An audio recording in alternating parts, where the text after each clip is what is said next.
Part 2 begins here. You've heard how it all started, but what happened next will unravel secrets no one was ready for. This is where everything changes. They slept under a tree that night, wrapped in silence, cloaked in fear. Papa Fire stayed awake, watching the road with sharp eyes while Ade dozed lightly, her hand always resting on her belly. When the first light crept across the sky, he turned to her and said, "It's time you knew who Ayodele really was." As they walked through the bush path toward a nearby town where an old library still stood, he told her everything. Ayodele Dembo was a brilliant accountant, the kind that companies feared because he always found what they were trying to hide. He had worked for the same conglomerate Papa Fire, once sat on the board of until Ayodele uncovered a billion-naira laundering scheme connected to high-ranking politicians. When he tried to expose them, he was threatened, beaten, and finally killed. The death was labelled an accident, but everyone on the inside knew it was a warning. That was the year Ada's mother left Lagos quietly pregnant. Ada stopped walking. "You think my mother knew he was going to die?" she asked, her voice barely above a whisper. Papa Fire nodded. "I think she ran to save what was left of him, you." Ada's legs trembled. Everything about her life suddenly made sense in the worst way. Why her mother had never spoken about the past. Why they never had visitors. Why her mother cried at night when she thought Ada was asleep. Papa Fire continued, "There's one more thing. A man named Chief Okonjo, the one Ayodele exposed, he was also on the board. He's the one funding this manhunt now. He has too much to lose if you're still alive." Ada's mouth went dry. "So all this started long before I met you?" He looked at her gently. "It started before you were born." And just then, the bush behind them rustled. Footsteps. Not many but fast. Papa Fire pulled her behind a tree. "They found us again," he whispered. "This time we don't run. We fight with the truth." The footsteps came closer, 3 men at most, from the sound of it, moving through the bush with trained caution. Ada's breathing grew shallow, her back pressed against Papa Fire's chest as he held her still behind the tree. They waited, unmoving. Then, a voice, "The girl is pregnant. Don't hurt her. Just bring the old man." Papa Fire's eyes darkened. "Old man?" he muttered under his breath. "I was building empires while they were still chasing crumbs." Slowly he reached into his satchel and pulled out the flash drive Mariam had given him. "This is louder than bullets," he whispered to Ada. "We're done hiding." Before she could ask what he meant, he stepped out from behind the tree and shouted, "You're wasting your time. You've silenced too many, but not me. You want to bury the truth. I've made copies. They're already in the cloud." The bush went still. Then one of the men stepped into view, gun drawn. "That's a bluff." Papa Fire smiled grimly. "Try me." The gunman hesitated just for a second, and in that second, everything shifted. A loud whistle pierced the air. Another voice shouted from the distance, "Retreat. Someone's filming this." The men scattered back into the bush, vanishing as quickly as they came. Papa Fire turned and pulled Ada out of hiding. "Run," he said, but not blindly. "We're going to the media house in Makoko. It's time the world hears everything." Ada's legs moved even before her mind caught up. For the first time, they weren't running to hide, they were running to speak, running toward truth. Her heart pounded not just with fear, but with something hotter, purpose. And as the wind blew through the trees, she whispered, "Mama, if you're watching, I understand now. You hid me so I could rise when the fire came." Makoko wasn't a place people came to be seen, it was where people came to disappear. But that morning, as Papa Fire and A arrived by boat, the entire floating community seemed to hum with a strange energy. Fishermen paused. Children stopped playing. Even the women washing clothes stared longer than usual. Something about the man with fire in his eyes and the pregnant girl beside him felt like prophecy. They reached a narrow corridor made of rotting wood, leading to a small community radio station hidden inside a plank shack. It was old tech, no internet, no cameras, but the producer inside, a young man named Toju, recognized the flash drive instantly. "Is this real?" he asked, his voice barely steady. Papa Fire nodded. "Everything you've ever wondered about those missing funds, about the fake health contracts, about the silenced auditors. It's all on there. Toju stared at Ada, then back at the drive. If I air this, they'll come for me too. Ada stepped forward, voice clear. Then let them come. But let the world hear us first. Toju plugged in the drive, and as the files loaded, the silence in the room thickened. Audio clips. Documents. Voice memos from powerful men who thought no one would ever hear their confessions. And then, the voice of a man, clear and arrogant, speaking, "If that girl's father opens his mouth, he won't make it to sunrise." Ada gasped. That voice, she didn't know the name, but she recognized the threat. Toju looked at them, shook his head slowly, then pushed a button. The red light on the mic turned on. "This is Radio Makoko," his voice echoed, "and what you're about to hear may change everything you think you know." As the audio played live across the local frequency, people across the water froze. A fisherman dropped his paddle. A market woman pressed a radio to her ear. And in a glass office far away, a powerful man knocked over his cup of coffee as he heard his own voice on the air. The broadcast spread faster than they imagined. Within hours, it wasn't just radios in Makoko playing Papa Fire's voice, it was in taxis, barber shops, market stalls, and even waiting rooms in government buildings. People were calling it the confession of the forgotten billionaire. A man once buried by scandal, now rising from the ashes with proof of everything. Social media picked it up next. Someone had recorded the radio stream and uploaded the clips. Hashtags flew. Blogs reposted. Even mainstream media began to whisper, but not everyone celebrated. That same evening, a black SUV pulled up outside the radio shack. Toju, the young producer, ducked quickly. "They're here," he whispered. Papa Fire stood calmly. "Let them hear me again." But before he could reach the mic, the door burst open. Men in suits stormed in. "You're under arrest for inciting civil unrest," one shouted. Ada stood in front of Papa Fire and spread her arms. "Then you'll have to take me too." The men hesitated not because of Ada's words, but because of the small crowd now forming outside. Eyes were watching. Phones were filming. This wasn't the silence of the bush anymore, this was the public. One of the men hissed under his breath, "We'll be back. You've just made this bigger than it needed to be." They turned and left, but everyone knew this was only the beginning. Toju locked the door behind them and turned to Papa Fire. "You've started something you can't stop now." Papa Fire nodded, then placed a hand on Ada's shoulder. "Good. Then let them chase the truth for once." Ada exhaled, trembling. Her body was tired, but her soul felt alive. And as she looked out the window and saw the faces of Makoko staring back at her with something new hope, she realized that the girl who once begged for mercy was now standing at the center of a war for justice. Night had fallen over Makoko, but the tension refused to rest. Ada barely slept. Every time she closed her eyes, she saw those black-suited men returning, guns drawn, eyes empty. Papa Fire didn't sleep either. He sat by the window, sharpening his mind, whispering old strategies under his breath. At dawn, a boat arrived quietly at the water's edge. A tall, bald man stepped off, dressed in a faded kaftan but wearing eyes that had clearly seen war. "Joseph," he said with a nod. Papa Fire stood up slowly. "Captain Danjuma," he whispered. The man smiled faintly. "You look older." "And you look late," Papa Fire replied. Ada watched the two men embrace with the kind of silence that only shared betrayal could build. Danjuma had once been Papa Fire's head of private security until the scandal scattered their team like ashes.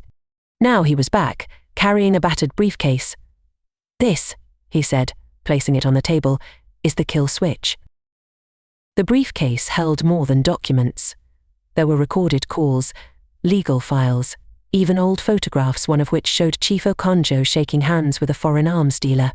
"This is enough to bury them," Danjuma said, "but it must go global, not just local radio. We need press, big press." Papa Fire nodded. "I know just the man." But before they could plan further, Toju burst into the room with a pale face.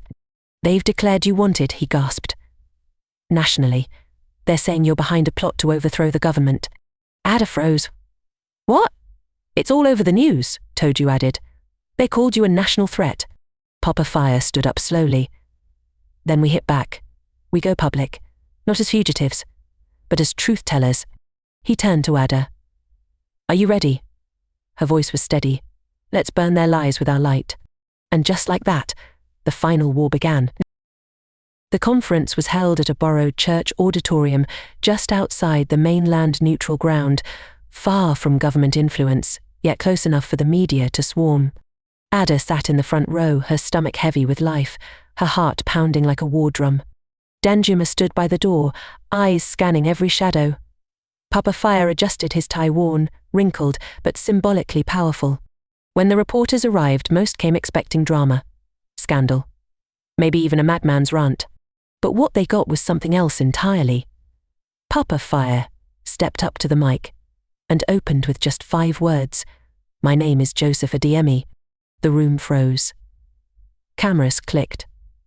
Pens stopped moving.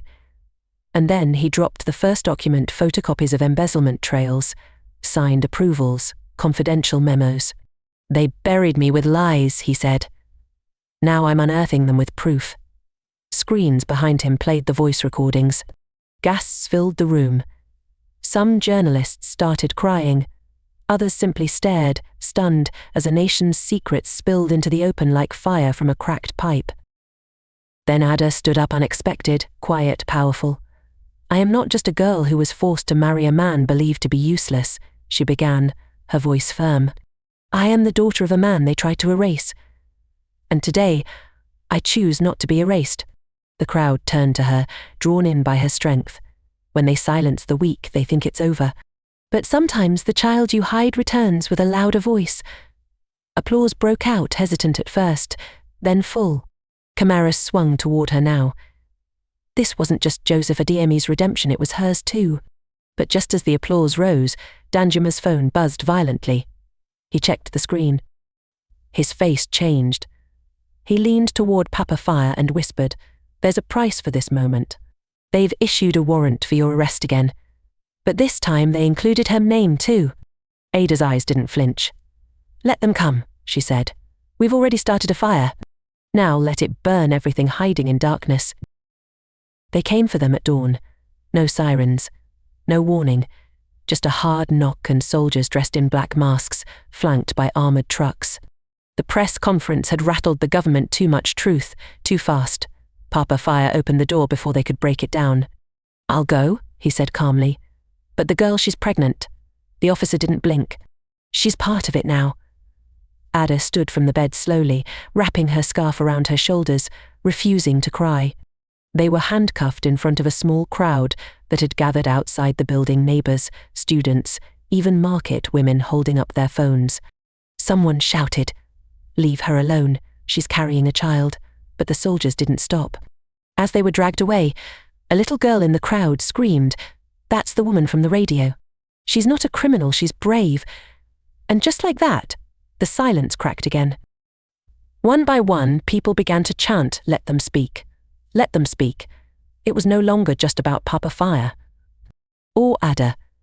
It was about every voice that had ever been silenced in the name of power. The prison wasn't made of just walls, it was made of silence. Inside their separate cells, they weren't tortured, but they were isolated, interrogated, and watched. But the world outside, it was burning with noise. The radio stations replayed the press conference on a loop. University students started protests. Activists picked up Ada's speech and turned it into a viral anthem. Mothers marched. Lawyers offered help. And soon, international journalists flew in to ask questions no one in power wanted to answer. Inside her cell, Ada pressed her hand against her stomach and whispered, "We're not forgotten." Meanwhile, Danjuma worked in the shadows, leaking documents, arranging interviews, and spreading the fire. Within 3 days, a judge issued an emergency court order, bring them to trial publicly or release them immediately. The system that once buried the truth was now being forced to kneel before it. And Ada, she was no longer a prisoner. She was a symbol, and symbols are not so easily erased. The courtroom was filled beyond capacity, journalists crammed into corners, lawyers whispering, civilians peering in through every available window. The nation was watching. This wasn't just a trial, it was theatre, a war, and prophecy unfolding at once. Papa Fire sat calmly at the defense table in a plain white shirt, his eyes scanning the room with the stillness of a man who had nothing left to fear. Ada sat beside him, her belly now visibly heavy, her chin raised like royalty born from fire. The judge arrived, weary-eyed but aware that this wasn't just a ruling, it was history. The prosecution's argument was thin, desperate. They conspired to destabilize the government, one lawyer barked. They leaked national secrets. But when the defense began to play the recordings of Chief Okonjo's voice, of the fake contracts, of silenced whistleblowers, the courtroom fell into a suffocating silence. Even the judge's pen stopped moving. Then Ada stood. Her lawyer had warned her not to speak, but she refused to be invisible. She approached the witness stand slowly, the room tightening with anticipation.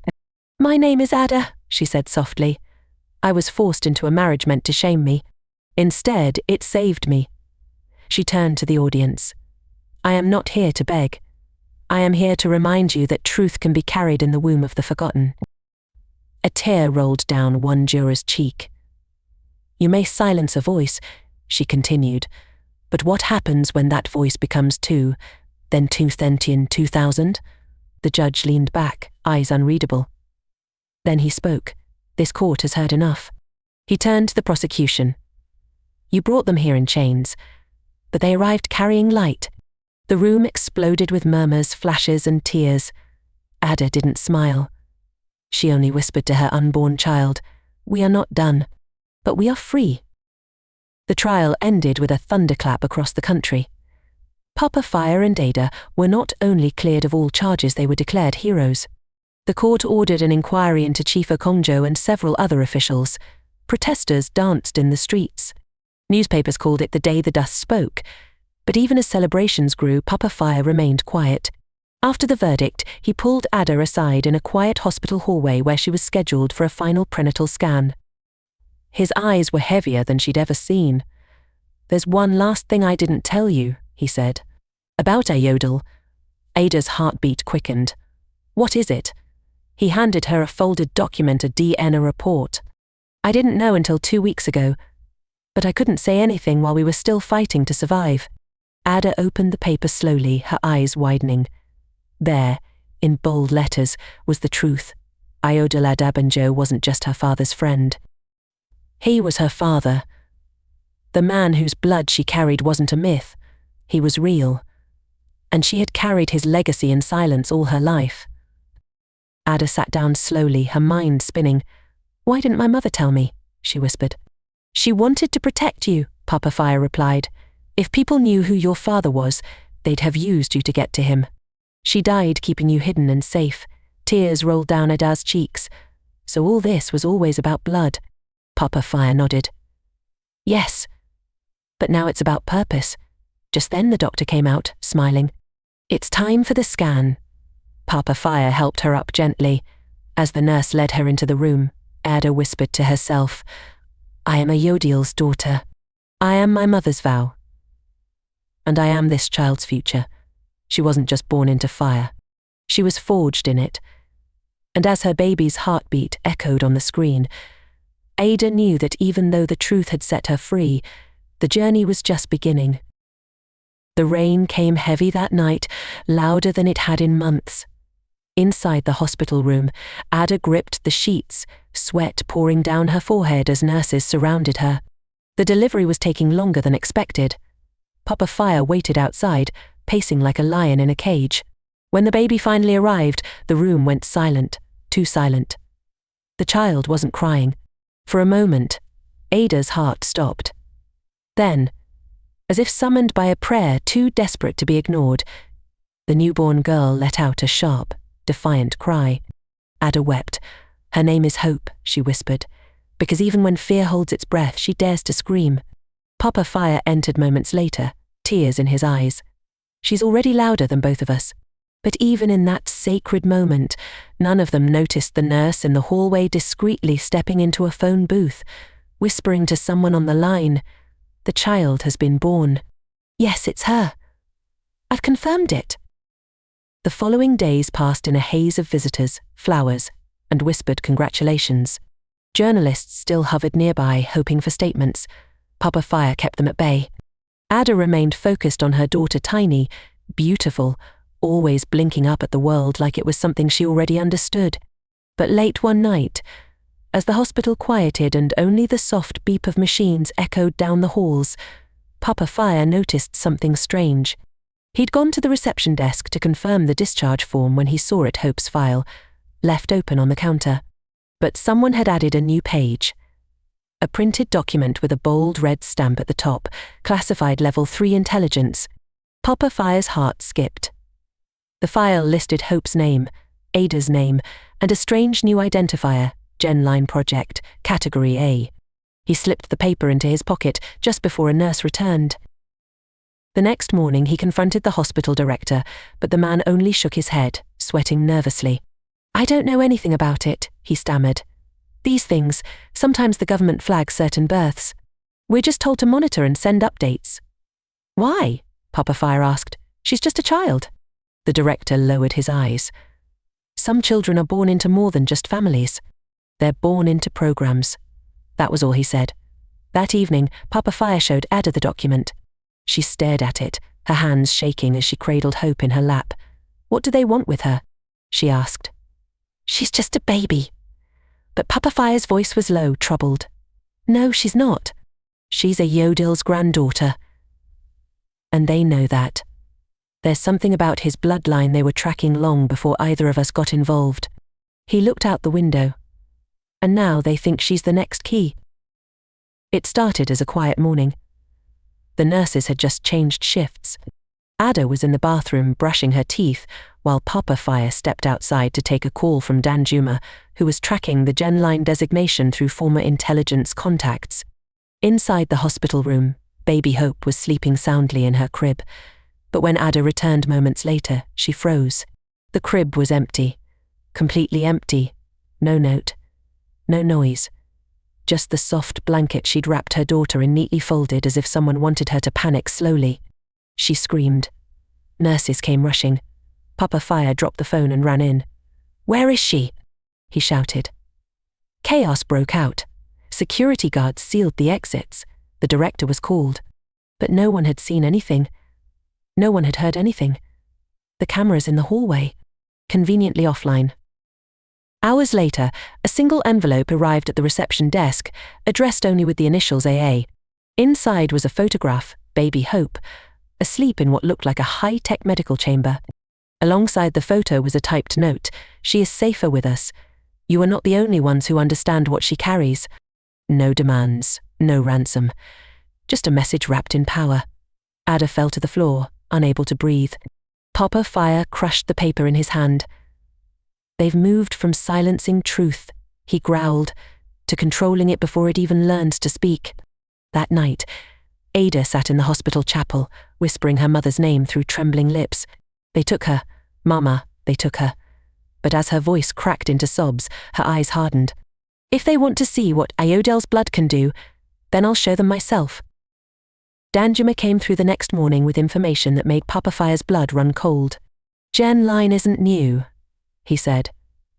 "It was an experimental project buried inside a federal genetics program originally meant to study enhanced immunity in certain bloodlines." Papa Fire blinked. "You mean they think she's some kind of biological weapon?" "Or cure," Danjuma replied. "But either way, they want to control her, not protect her." He handed over a list of clinics connected to the project. One of them was shut down 5 years ago after a whistleblower leaked reports of unauthorized child testing. But it reopened 6 months ago under private funding. The clinic was in an abandoned part of town, behind an old cathedral. That night, under cover of darkness, Papa Fire and Danjuma snuck inside. The place was eerily silent.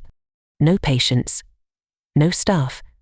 Just blinking machines and a locked metal door underground labelled, "Authorized gene access only."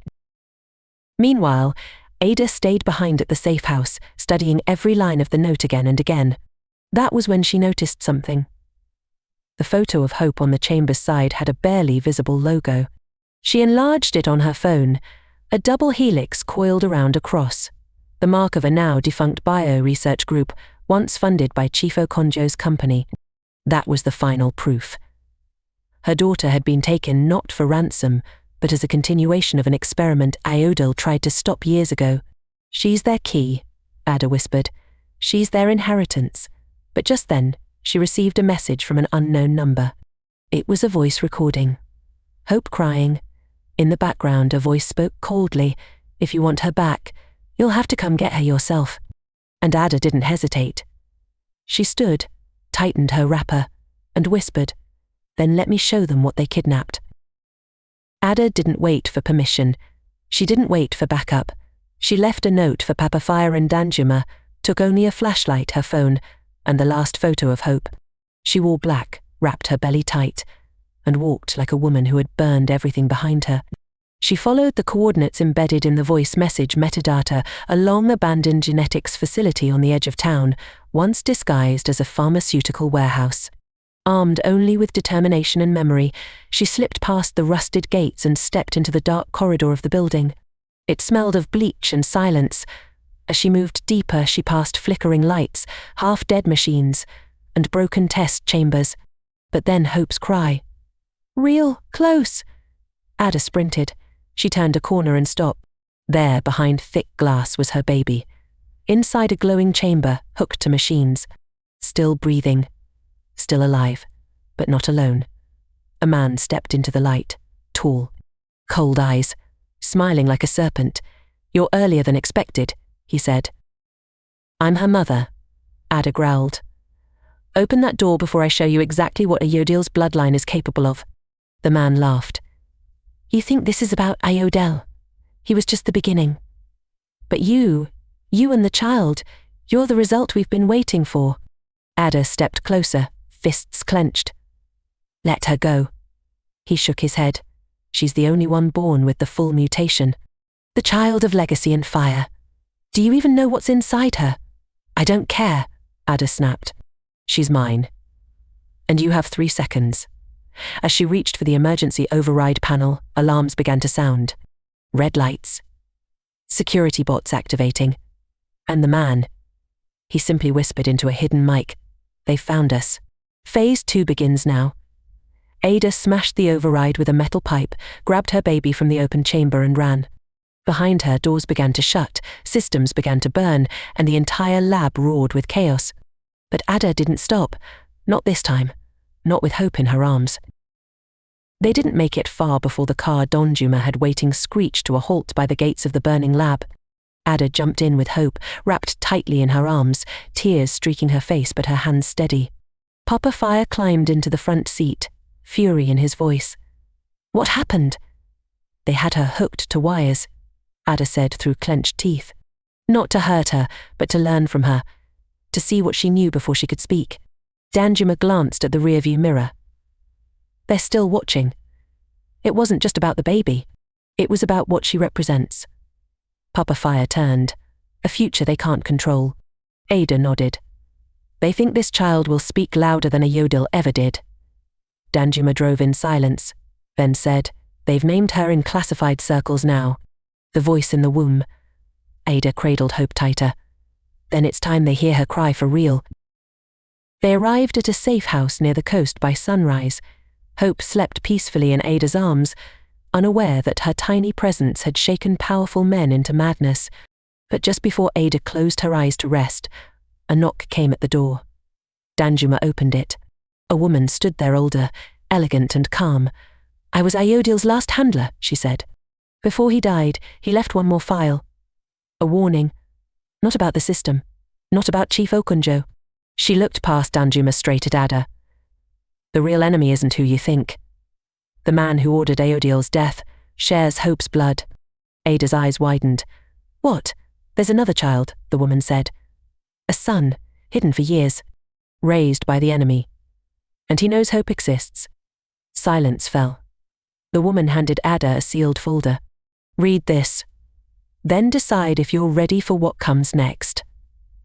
Ada looked down at the folder, and the storm that had just ended suddenly felt like a whisper compared to what was coming.